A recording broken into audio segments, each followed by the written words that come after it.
Olá pessoal, nessa videoaula vamos falar da interpretação geométrica do vetor gradiente agora em funções de R3 com relação a superfícies de nível. Essa aula, vamos dizer, é bem parecida com a parte de curvas de nível, porque a interpretação essencialmente é a mesma, a lógica é a mesma, só que agora vai ser plano tangente e retas normais em R3. Só isso, ou seja, essencialmente se torna um problema de geometria analítica. O que o cálculo vai dizer é que o vetor gradiente é perpendicular à superfície de nível da F, e depois no final dessa aula a gente vai fazer dois exemplos só para ver o tratamento, como que a gente faz. Então vamos começar a aula. Então, vetor gradiente e as superfícies de nível, né? Então, seja f uma função de R3 por GA de classe C1, quando eu falo R3 é no conjunto U aberto, para poder derivar e não ter nenhum problema, e fixa um P pertencente a U, e a gente dá um valor, olha, peguei um P. Quanto é f de P? Tá, vamos chamar de C para a notação ficar um pouquinho melhor, e considera que o gradiente de f no ponto P é diferente de zero, ou seja, nós temos um vetor não nulo aqui. A questão é, do mesmo jeito que parece para curvas, para funções de R2 para os GAs, a relação entre curvas de níveis e o vetor gradiente, como disse, também aparece para, agora, superfícies de níveis e o vetor gradiente. Então, o que a gente faz? Considera a superfície de nível C. Como, vamos dizer, o gradiente de f é diferente de zero, a superfície o SC de fato é uma superfície. É uma tecnicalidade, mas eu acho que é possível visualizar geometricamente e intuir que tem que ser uma superfície. E considera, então, teorema. Gradiente de f no ponto P é perpendicular à superfície SC em P. Agora a pergunta, esse aqui é o desenho, eu desenhei uma superfície SC meio parecido com um hiperboloide de uma folha. E o que acontece é o seguinte, o vetor gradiente, quando eu pegar nesse ponto P aqui, ele vai apontar para uma direção e essa direção é perpendicular. Agora, o que significa ser perpendicular à superfície? A ideia é o seguinte, dada uma superfície, nós temos o que a gente chama de plano tangente. Dizer que é perpendicular à superfície quer dizer que é perpendicular ao plano tangente. É isso, basicamente, é por definição. Não tem muito além disso, vamos dizer. E essa é a interpretação fortíssima. Caso alguém deseje a mesma ideia, pode interpretar da formiguinha, em que na parte para cá aumenta e para a parte, vamos dizer, interna diminui. Em que aqui vai ter várias superfícies de níveis e pensa isso aqui como uma isoterma e está muito quente, eu tenho que sair o mais rápido possível, com velocidade constante, bem parecido com a aula de curvas de nível, então tem que ser perpendicular. Essa interpretação física é a mesma ideia da aula de curvas de nível. Mas enfim, então agora temos isso, sabendo disso tudo, vamos agora para a geometria analítica, se tornou essencialmente um problema de geometria analítica. Gradiente de f derivou, achou os valores, virou problema de geometria analítica. Então, o que acontece? Então, vamos lembrar em geometria analítica que quando nós temos um vetor normal em relação, vamos dizer, um ponto P fixado, então se estamos pensando em R3, temos um vetor, nós temos a região que é normal a esse vetor, tem que ser um plano. Agora a pergunta é, então, se nós temos esse N e esse ponto P que passa, nós temos que ter a equação do plano. E como que faz a equação do plano? Eu sempre gosto de deduzir ela, que é o seguinte, eu pego um ponto, eu pego qualquer xyz aqui dentro. Dado qualquer xyz, nós temos um vetor V aqui dentro, que é exatamente xyz menos P. Ponto final menos ponto inicial. E a interpretação que nós temos é que V, produto escalar com N, é igual a zero. É só isso, ou seja, os pontos x, y, z dentro desse plano, ou seja, o lugar geométrico que é perpendicular ao vetor n é esse plano aqui, que é denotado essencialmente por essa equação, onde v é o ponto final menos o ponto inicial e o n está aqui. Então, se a gente colocar coordenadas, por exemplo, o n a gente chamar de A, B, C, esse ponto P aqui, vamos chamar de x0, y0, z0. Então, quem é V? V é x menos x0, y menos y0, e z menos z0. E dizer que v vezes n é igual a zero quer dizer o seguinte, eu estou fazendo o produto interno, agora eu vou primeiro botar um n, de A, B, C, com o produto interno com esse vetor v aqui, x menos x0, y menos y0, z menos z0, e isso aqui tudo eu estou dizendo que é igual a zero. Agora é só colocar, multiplicar, né? Coordenada por coordenada. A vezes x menos x0, mais b vezes y menos y0, mais c vezes z menos z0, é a equação do plano. Tá, e também, claro, temos a equação da reta, né? Da reta gerada pelo vetor normal e passando pelo ponto P. Então, vamos fazer isso aqui só num exemplo, só para ver o que está acontecendo. Na verdade, dois exemplos, só para ver o que está acontecendo. Então, ó, encontra a equação do plano tangente da reta normal da superfície x ao quadrado mais 4y ao quadrado menos 3y ao quadrado igual a 1 em 3, 1, 2. Então, o que eu estou olhando? Olha, estou olhando uma equação. Olhar uma equação nada mais é que olhar uma superfície de nível. Então, o que a gente faz?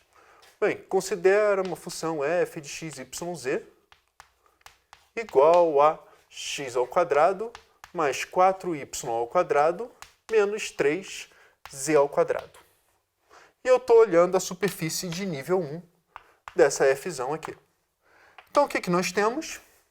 Nós temos que o gradiente da f no ponto x, y, z é exatamente igual a deriva em relação a x, deriva em relação a y, deriva em relação a z.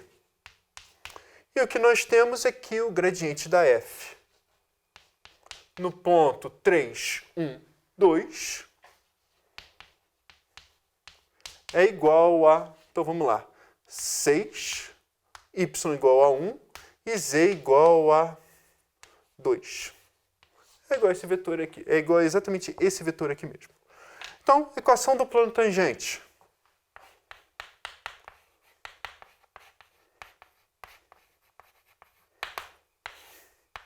Vai ser exatamente o quê? Eu pego esse, só usando essa fórmula aqui direto. Esse aqui é o meu vetor n, o gradiente da f é o meu n. Isso que está dizendo aquela interpretação lá nos primeiros dois quadros. Então vai ser exatamente pegar o 6, 8, menos 12 e multiplicar por... Agora você vai ter que escolher exatamente, ó, x, y, z está fixado e o ponto que passa, x0, y0, z0, que é o meu ponto P. 3, 1, 2. X menos 3, y menos 1, z menos 2. Isso aqui tudo é igual a zero. Vou usar um pouco o espaço aqui. Então, ou seja, fazendo toda a continha, nós temos que é 6 vezes x menos 3, mais 8 vezes y menos 1, mais, no caso, menos 12 vezes z menos 2. Isso aqui tudo é igual a zero. Isso já foi feito a primeira parte do exercício. Eu achei a equação do plano tangente. E da reta normal? Bom, da reta normal, ela, vamos dizer, já é conhecida também na geometria analítica. A gente pega o ponto P e faz t vezes n. Um ponto onde o n é o vetor diretor e o P é o ponto base fixado. Então já vamos fazer direto. É exatamente pegar o 3, 1, 2 mais t vezes o vetor normal. 6, 8 menos 12. Só isso? Só. Acabou. Plano tangente reta normal. Bom, pode fazer vários outros exercícios, né, desse estilo. Encontre a equação do plano tangente. Encontre os pontos dessa equação aqui que é paralelo ao vetor cuja reta normal é paralela ao vetor 2, 1, 7. Bota algum outros problemas desse. Mas, essencialmente, o que a gente vai fazer é mudar o texto e se tornar um problema de geometria analítica e provavelmente um sistema de equações que vai ter que igualar a zero. Mas a ideia é basicamente isso. É só passar... dúvidas normalmente se encontram mais na interpretação geométrica e geometria analítica. A fórmula, vamos dizer, é suficientemente clara. Agora que venha, vamos dizer, uma única sutileza que eu vou dizer dessa parte que eu quero destacar nesse exemplo 2. Então, Mesma coisa, encontre o plano tangente, a reta normal dessa equação aqui. Z igual a x2 mais y2 em 1, 1, 2. Então, claro, a gente pode usar aquela ideia de diferenciabilidade, achar del z, del x, del z, del y, achar a equação do plano tangente. Tá certo? Certíssimo. O que muita gente confunde, e isso que eu quero passar para vocês, isso também foi olhado na nossa videoaula de curva de níveis, de exercício, que eu posso também usar o vetor gradiente para fazer aquilo. Muitas vezes o aluno já faz direto, ó, pega o gradiente da função z, se eu ainda mais chamar isso aqui de f de xy, isso aqui C2x, isso aqui C2y, então esse vetor é normal ao gráfico. Né, exatamente o gráfico no ponto 1, 2. Isso aqui é falso. Tá? Primeiro porque, como eu estou dentro de R3, um vetor em R3 tem que ter 3 coordenadas e não 2. Tá? Eu já vi muita gente errar isso aqui. Então, cuidado, qual é a interpretação do gradiente de Z em relação ao gráfico? Nenhuma. O que nós temos é a interpretação do gradiente em relação às superfícies de níveis, mas nunca em relação ao gráfico, nunca em relação a gráfico de funções de duas variáveis. Não temos nada. Então, o que a gente vai fazer é o seguinte, transformar, como no outro caso, o gráfico disso em uma superfície de nível. Como que a gente faz? Passa o z para o outro lado. Então, considera f de x, yz, igual a x2 mais y2 menos z. Então, nós temos que, vamos fazer exatamente a mesma conta, só que eu já vou aplicar direto no 1, 1, 2. Vai ser exatamente, ó, del f del x, 2x, substitui o x por 1.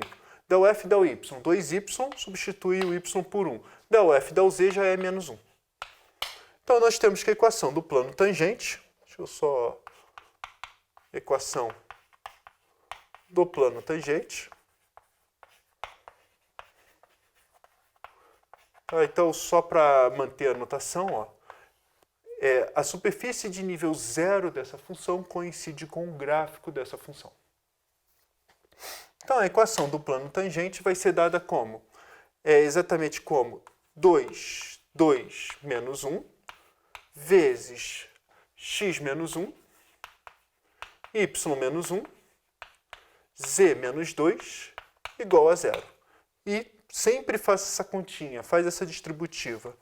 2 vezes x menos 1, mais 2 vezes y menos 1, mais, ou menos z menos 2 é igual a 0, e essa é a primeira equação. E também do vetor normal, equação da reta normal, vou fazer do mesmo jeito. É pegar o ponto P, o ponto base, 1, 1, 2, mais t vezes o vetor normal, 2, 2 menos 1. E pronto, acabou. Já fiz os dois exercícios. Podia fazer novamente. Del z, del x, mais del z, del y, x menos x0, etc. Mas, se quiser minha sugestão, sempre resolva por vetor gradiente, ela é mais rápida. Ela é mais intuitiva e muitas vezes você usa isso aqui talvez para outras possibilidades, outros recursos. Passa por isso muitas vezes. Essa é a minha dica. Usar o vetor gradiente, eu particularmente acho melhor. E basicamente é isso que eu queria falar para vocês.